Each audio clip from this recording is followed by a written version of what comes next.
Count down nicely. He always goes 5, 3, 1. The bottom line is he was rich and he was young. And he was a ruler, he was an influential person in the society. Welcome to Energ-Aid, a program for young people just like you and I. As growing up as a refugee and being able to go to school and being a doctor, you know, it was... Wow. Yes, because how do you learn more about him if you don't doubt? You don't doubt. Wow. By the way, you can't even trust God if you don't doubt. Do you know that?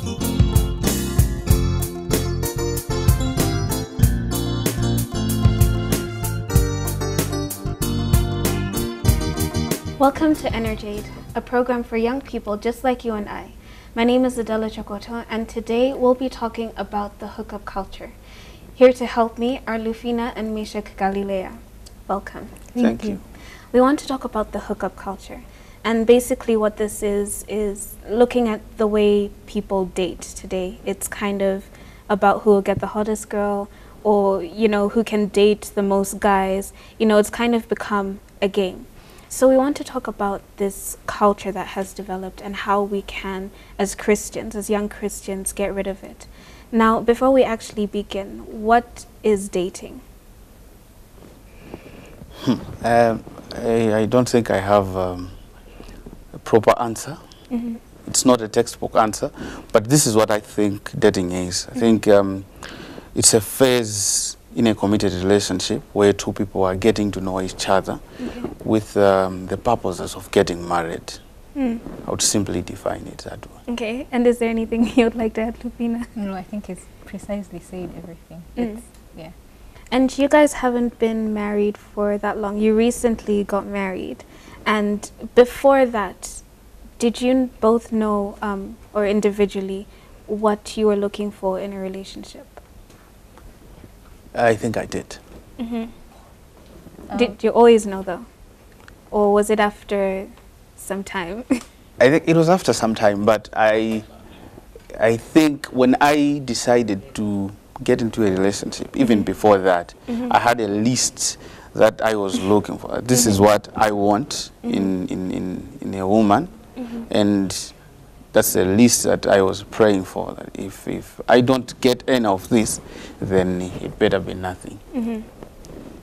So unlike my friend here, I was a bit childish at some point where dating was something that maybe you're somewhere, maybe at school, you meet a guy, he likes you, you like him, without even thinking of what you're going to do in future or what's the point of what you're doing.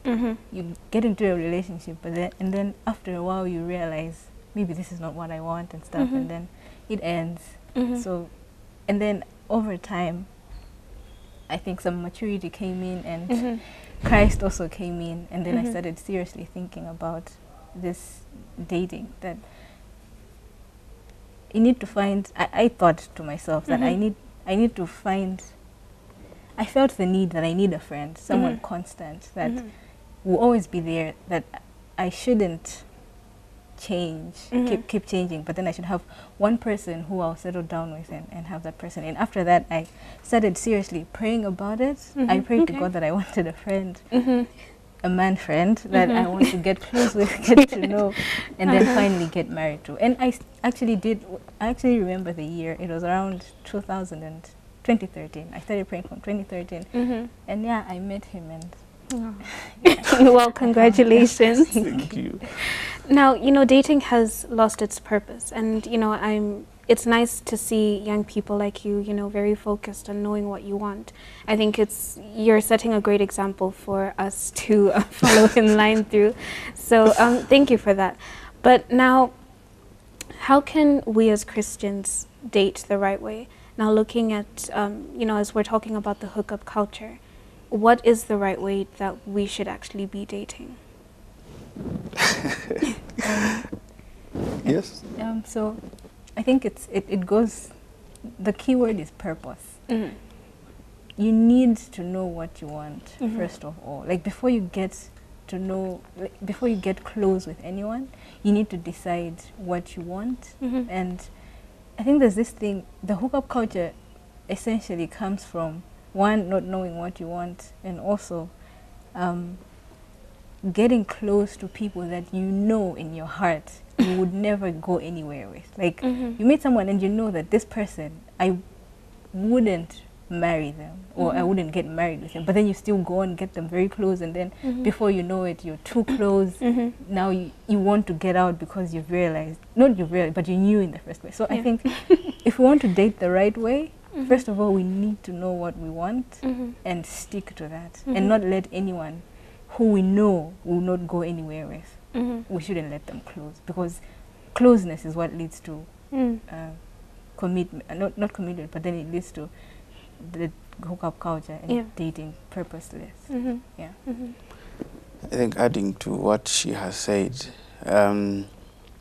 most of us, see, with the way the world is, as you say, dating has lost its purpose. Mostly, it's something we do because it's being done by everyone. But we should remember the fact that the purpose is not just to be with someone. The purpose is to see if this person is suitable for your future. Would you partner with this person for the rest of your life? Yeah, most of us do not think about that. We are only thinking of the here and now. The here and now. Yes. We are only thinking of it's in school. Everyone has a boyfriend. Everyone has a girlfriend. I also want to have a girlfriend. So the things do not last. Eventually, you have 13 girlfriends, you have 13 boyfriends, and now you're regretting the whole thing. Because in the first place, as she said, you did not have a purpose. Yes. And I like that you've mentioned, you know, because everyone's doing it. And you find that there is actually a lot of pressures, especially when you look at schools, you know, for example, but even sometimes in the church, you know, people my age, everyone at this point is dating, you know, and there is so much pressure for you to find someone, even when you're not necessarily looking or wanting that person, but because everybody's doing it, you just kind of follow through. So how can you, you know, individually combat that pressure to just date? Well, not to date, but, you know, the hookup culture, Okay, so I think there's two things that I would recommend. I think from my experience, first of all, is having a confidant that is mature, more mature than you, preferably an older person. Like, for me, it was my mom. I would maybe notice a guy, and then I'm considering, or maybe the guy has asked me out, I would go to my mom. So, Mom, this guy likes me, and I might also like him. What do you think? And she would... I think because she's older and wiser, she would tell me, no, you're only doing this because you feel under pressure. Because I remember after school, you know, after graduating, there's a lot of pressure when you finish, especially when you finish college. It's like, oh, I'm done with school now. The next thing is marriage. So there's this pressure, especially with girls, that, oh, I don't have a boyfriend yet. You know, I'm done with school. People say you meet your soulmate in school. If you don't meet them in school, out there, it's very hard to find because you don't spend a lot of time with people your age. So having someone older to talk to will really help you get enlightened, to know that this is not the path I should take. I shouldn't do this because, you know, it's not the right thing, because someone else has been there to enlighten you. And secondly, I think having a relationship with Christ, that's key. It's very important, because if you have a proper relationship with Christ, you're going to consult him before you do anything. So before you get into a relationship, you would want, ideally, you'd want to pray about it, think about it, maybe even fast, take time to really think before you get into a relationship, because, and I'm sure Christ is faithful. He will find a way to tell you that, no, don't do this. So I would recommend those two things. Yeah. And what would you recommend? No recommendations from me. No recommendations? No recommendations. Okay. So what advice would you give to young people out there who, you know, when it comes to dating, but also with the hookup culture? We did talk a little bit about pressure from friends, but also just in general, you know, just the society, the pressure to have achieved certain things in life at a certain time. What advice would you give in terms of the hookup culture, but also in terms of dating? All right. I think the first thing which should remain constant is that we are Christians first. So I'll leave this aside, and then I would like to say something which I personally have been studying, and I think I have come up with my own conclusions. The first thing is the world has changed. Yeah. Apparently, many years back, even probably before us or in the times of our parents, things were kind of straightforward. You need a girl, you go to the parents with your uncles, you ask for a hand in marriage, you wait for the day of marriage, you get married, then you go home. And now things are really changing. We have the social media. It has taught us a lot of things. The driving thing in this whole thing, the hookup culture, I would be open to say is sex. Mostly, young people are looking for instant gratification. So because they're looking for instant gratification, at some point, it was about getting into a relationship. You get into a relationship, that's where, okay, firstly, it was about getting married. You get married, we used to know, and we know that sex before marriage is sin. That's what we've been brought up with. Then somehow the social media and the world has changed us to say, you know, you can only have sex when you're in a relationship. Then things have kept changing to say, no, you don't need to be in a relationship to have sex. As long as you get connected with someone, you can do it. So we have termed it, we have given it a lot of terms. There's the one-night stand, casual sex, there's friends with benefits, no strings attached. So all these good names have been given just to, to glorify the sin of sex. So there's an advice I would like to give. First is to ladies, because mostly girls are the victims. Not that I'm trying to say boys are not the victims, but girls are the victims. If you want to be in a relationship with someone, get into there with the principle already that I am not going to do sex with you until we get married. That helps in two ways.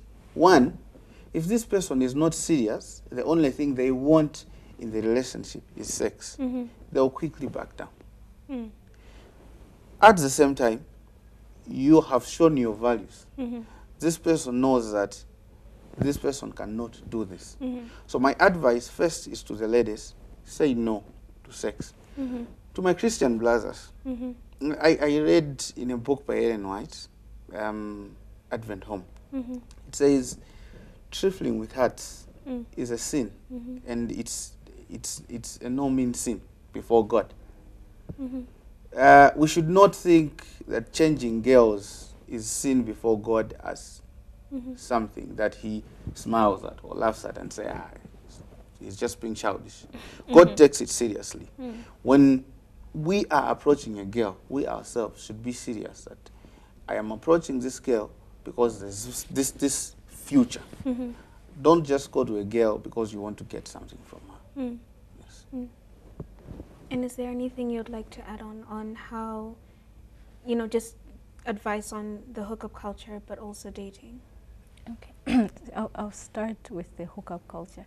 So as he's plainly said, it's mostly about sex, and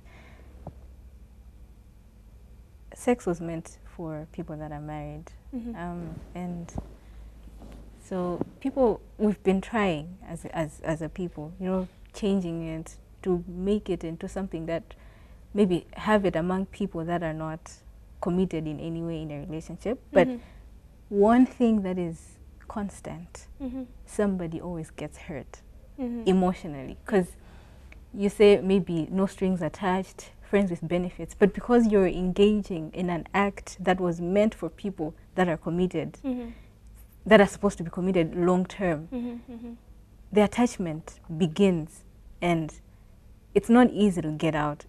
People do get out, but then You always leave something You behind. always leave something behind, and it's mostly the ladies. So I think I'm talking to the ladies now. Don't get into these one night stands and flings or whatever.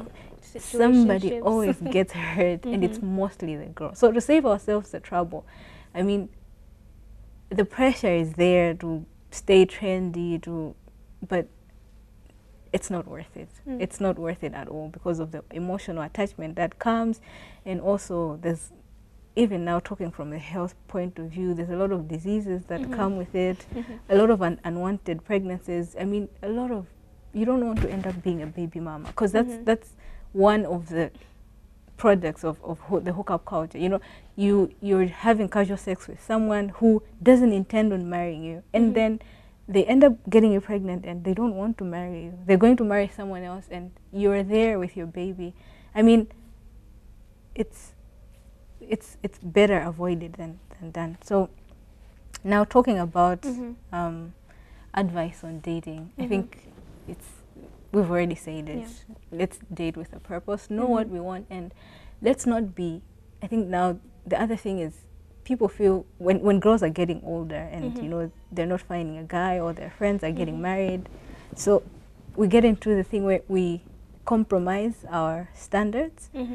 You think you're getting too old, hey, maybe I'm not going to find a guy. So this guy comes, he wants sex, you give it to him.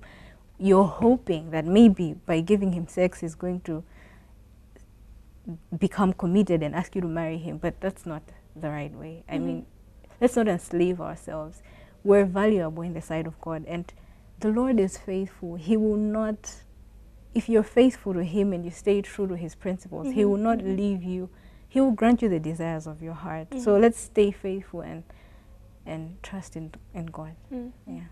Now, there are two major questions that a lot of people want to know. The first one is, how do you know that you found the one? And the second one is, are there really any benefits in waiting for marriage to have sex? Because, you know, some people say, well, we're going to get married, so why not just go ahead? The first question, how do you know that you found the one? I think it all gets back to what we've been saying.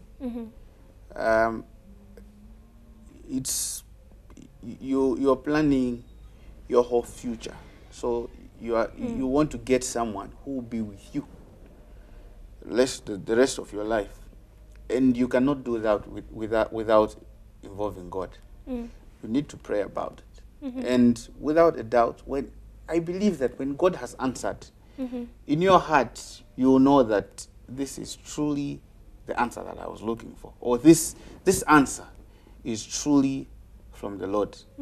Do not give God options. Do not give him ideas.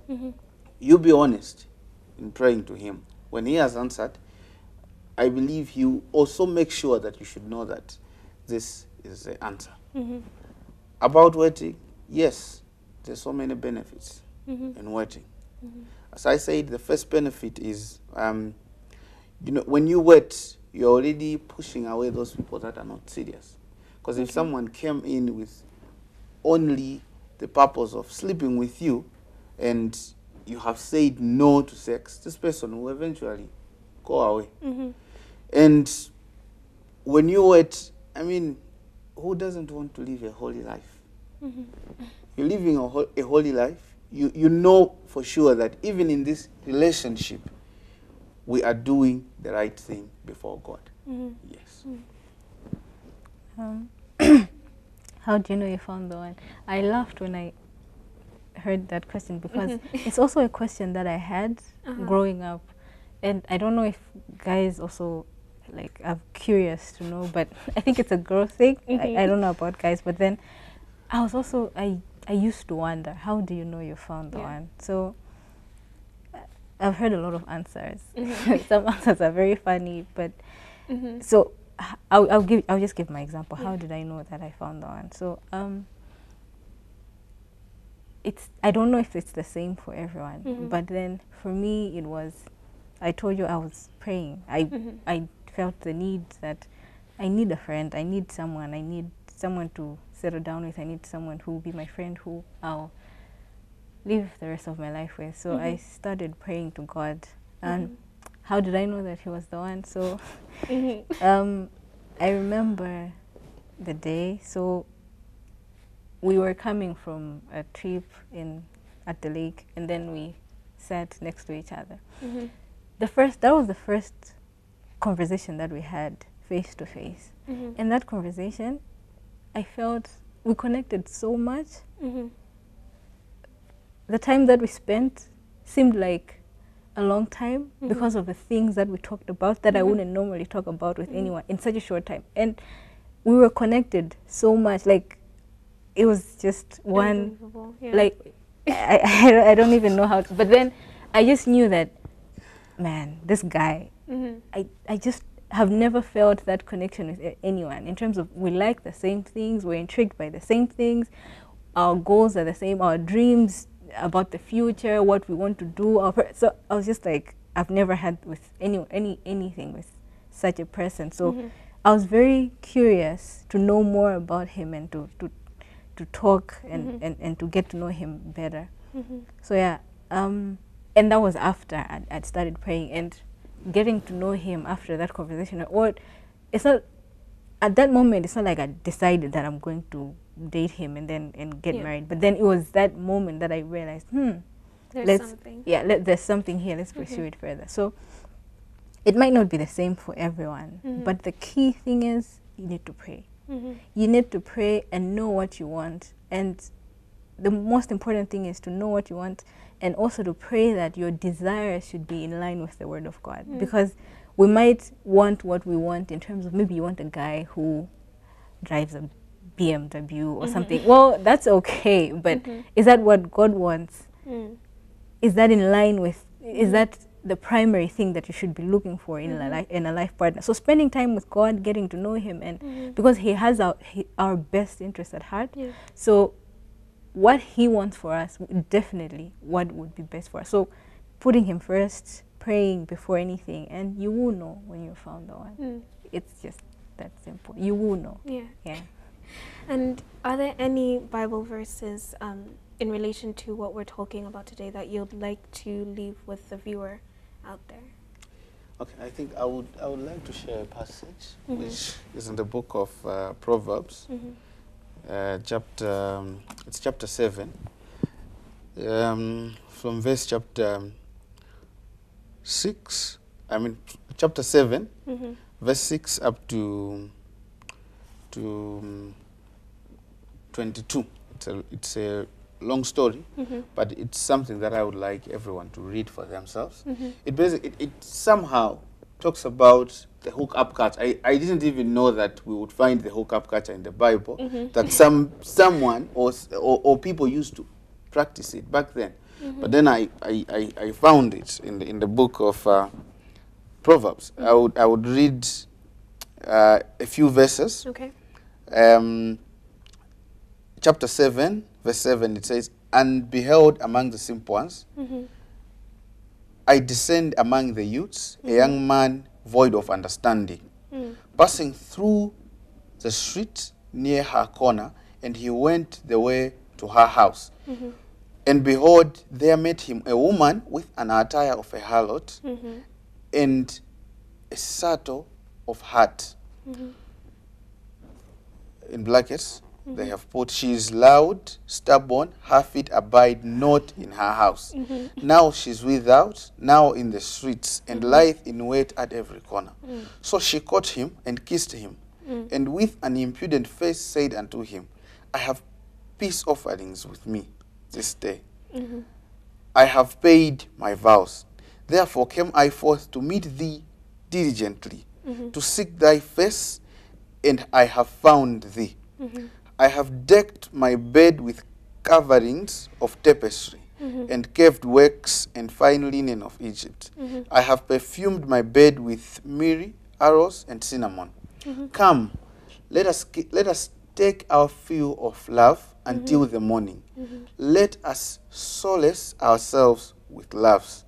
For the good man is not at home. He is gone long journey. I think I'll stop there. But basically, there are several things that have been mentioned in the text that really grasped my attention. The first thing is there is a young man that lacks understanding, that has no wisdom. So this young man can be a woman as well, can be a young woman that lacks understanding. So as young people, the first thing that we need to have in this whole issue is to have understanding. So this understanding must only come from the Bible, because the Bible is the standard. The second thing is this young man was walking aimlessly, had no purpose. The third thing is they met him a woman, and this woman was dressed in the attire of a harlot. I don't want to talk much about that, but sometimes we see, when we see people, we know that the way this person looks, the way this person is dressed, somehow, whatever they are going to say, wherever they are taking me, is nowhere. You see the person is drunk, or you know the guy is on drugs, and you have heard stories, a lot of stories about this guy. But sometimes because everyone is falling in love, and you also think that maybe I should also fall in love. You indeed fall. So then the rest that happens is they've just met on the streets. The woman kisses the guy already, tells the guy, let's go to my house. That's exactly the hookup culture. You just meet. You don't even know a thing about one another. You take yourselves and do things that are not right in the sight of the Lord. So we should remember that God is watching. And is there anything you'd like to add on to that? Well, my last words would just be to add on to what he said, to just give hope and say, we might have stumbled. Maybe we didn't know. Maybe we knew, but then somehow we still were in the hookup culture. It's not too late to stop. It's not too late to change, because God is a God of sinners. Jesus came for sinners. I mean, only the people that are sick need a doctor. So Christ is for us sinners. So God wants us to stop the hookup culture, and he calls us with love to stop and to come to him and date the right way. Yeah, so it's not too late to stop and have a relationship with Christ and do things the right way. Yeah. And you've just given your last advice, but Mischeck, do you have any last advice for the young men out there? Young men, I think I think the advice gets back to the passage that I read. Let's have an understanding. Let's have wisdom. No, we should remember that these ladies, we can't marry all of them. We marry one person. The rest are our sisters. And the way we treat the women, we should think, what if this is the way someone is treating my sister? God, the love of God must, restrain us from doing some things. It's not right to date around one girl after the other. Let's be focused, and let's cling to the love of Christ. The love of Christ will show us what real love is, and when we find someone who Christ has given us, we will love her with that real love. Yeah, wow. Thank you so much for joining me today. Thank you. That was Mischeck and Lufina Galileya on the hookup culture. I really hope that you have been blessed by this program. You're with me, your host Adela, right here on Hope Channel Malawi with your program Energ-Aid. Join me again next week, and remember, you can do all things through Christ who strengthens us.